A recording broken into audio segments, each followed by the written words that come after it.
Hey folks, got a fun video for you today. We're gonna build, it's gonna be a how-to to build your own barF box. Okay, so for your Stihl chainsaws, this will be similar to a bark box, but this is gonna be a barF box. Okay, we're just building it out of some 1/8" mild steel. So stay tuned. Okay guys, so what you're gonna need to build this is a chunk of 1/8" mild steel. That's what you're gonna build the cover out of. And then grab your favorite Stihl chainsaw off the shelf that you want to build the barF box for. And pull the muffler cover off the front of it.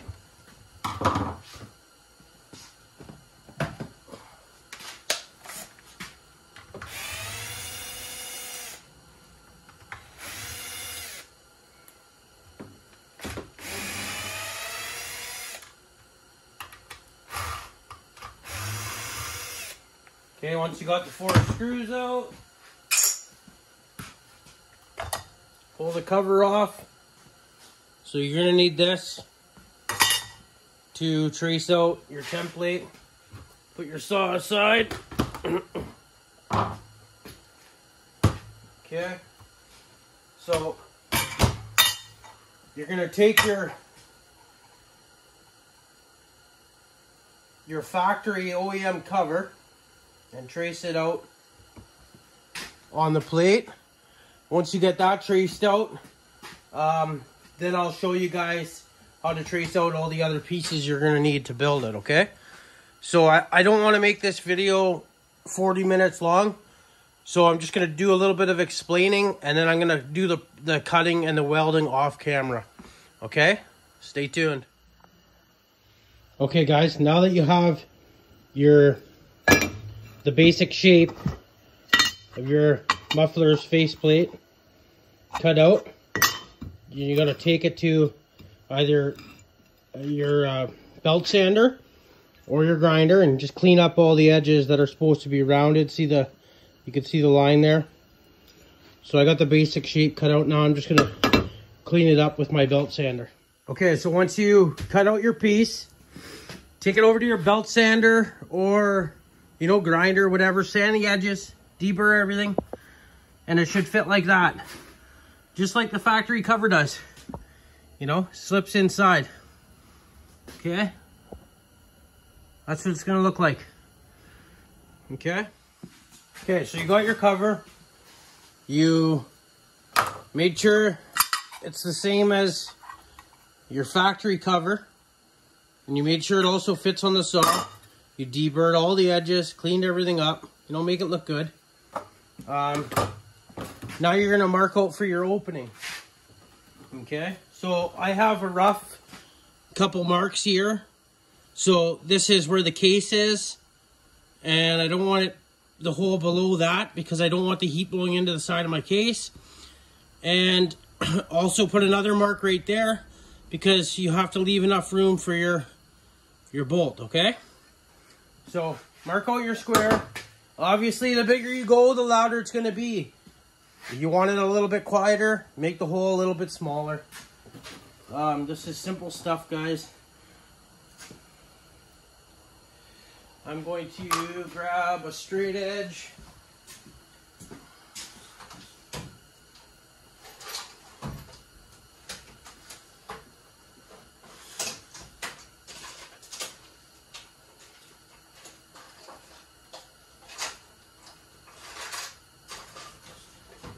You guys can mark a round hole, square hole, rectangle hole. I don't care. Be creative. Okay?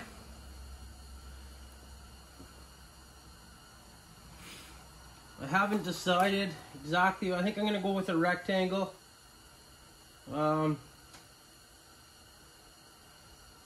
Yeah, that's what I'm going to do. I'm going to go with a rectangle. Okay. Something like that.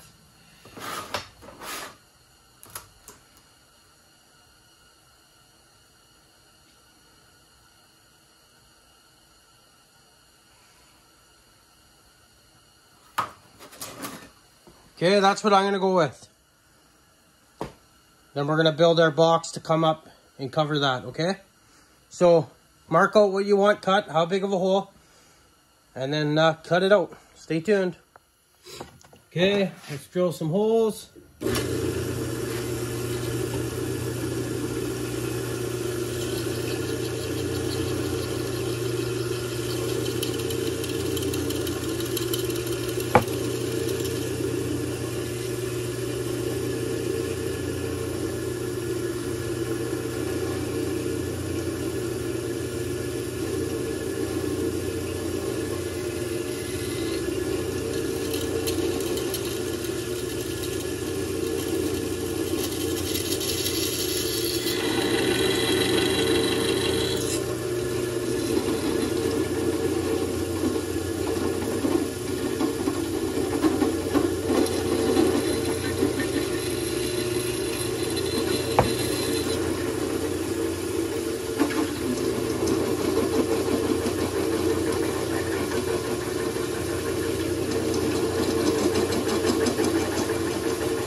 Okay, there's one hole.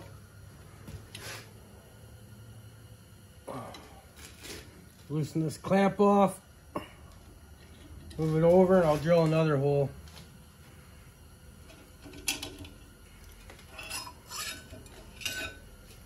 Here's what the first one looks like, guys.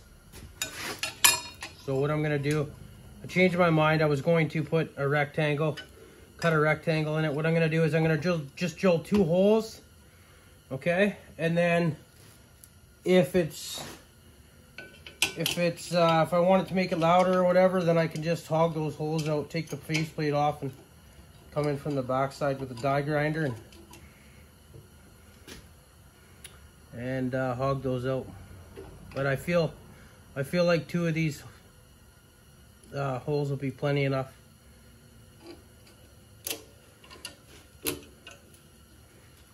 Okay, clamp her down.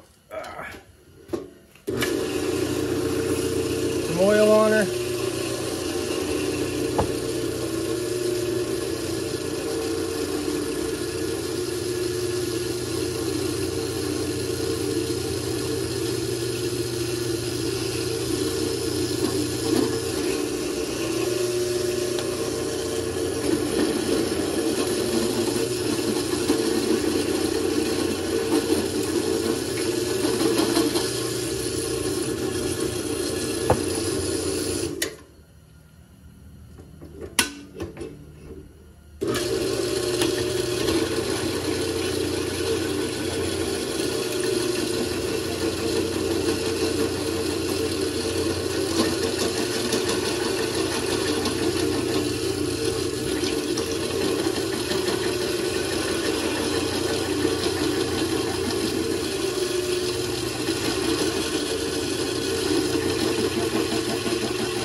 Okay guys, there's both holes done.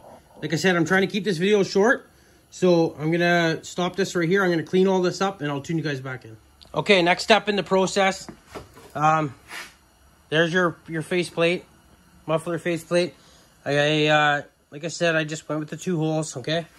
So what I'm gonna do now is mark out the 4 fastener bolts holes, and then once I get those marked out and drilled, then we'll go back to cutting so we can cut our deflector and weld our deflector on. Okay guys, so right now let's just mark out these holes. Take your faceplate, your original faceplate, square it up with the one you made. Okay. Take a marker. Oh. I'm going to use a straight edge right like that, my bench. Sure it doesn't move. Mark those 4 holes. Your time with it. It's something that you don't want to be off at all. Do a neat job on it. Okay, you can see I got my 4 holes marked out now. I'm just gonna punch them and then I'll drill them. Okay guys, I got my 4 holes, fastener holes done. That's what it looks like. I deburred everything. So this is the faceplate's pretty well done. What I'm gonna do now is just dry fit it, make sure everything lines up before I go any further. And if I got to make any adjustments to these holes, I will now. If it does bolt on and everything's fine, then I'll take it back off and I'll tune you guys back in when I make the deflector for the front. Okay guys, as you can see, like I said, dry fit it on there. And as you can see, first try, if you take your time out, when you're marking everything out and you take your time to deburr everything, it'll fit like that. It fits probably nicer than the actual factory cover does, to be honest. But that's it. So I'm going to take it back off, make a template deflector out of cardboard, trace it out on the steel, we'll cut it out, we'll weld it on. Stay tuned. Okay, I got my deflector cut out. So what I'm going to do now is I'm just going to score along that line, and then I'm going to fold these over. So it's going to make a C channel, right? And once I make my C, I'm going to taper it. So it's you'll get it once I'm not good at explaining it, but give me a minute here, you'll see it. Okay guys, here's my deflector. So this angle here is 90 degrees. This one's a little bit, just a little bit less than 90. And I did that on purpose because it takes away from that boxy look, and then you get to see this nice slope down instead of a straight 90. But do whatever you want to do anyway. It's still hot, I can't really, I haven't deburred it yet. I made a rectangle, I scored it, bent it, which made a C like that. And then I took off 45 degrees off each end. And like I said, I know this isn't a 90-degree angle here, and I wanted it like that. It looks better that way. Anyway, so there's the cover. That's you know, place it on there the way you want it. Straight. I put my holes on an angle on purpose because I knew I wanted it to come up like that, so it's not blowing into the side of the case. Okay. Anyway, I'm gonna stitch weld that on, and I'll tune you guys in once it's mounted on the saw. Okay guys, still hot, but there she be. That's the finished barf box. Not bad, eh? A little bit of weld splatter in there, but I can't get in there to clean that out. I'm gonna just blow it out with the compressor. But anyway, I'll clean it up a little bit more and we'll bolt it on and we'll go do a sound check. Stay tuned. Okay guys, the barf box is on. Like I said, if you don't think it's loud enough, you just make those holes in there bigger. If you think it's too loud, make those holes smaller. Let's bring it outside and do a sound check.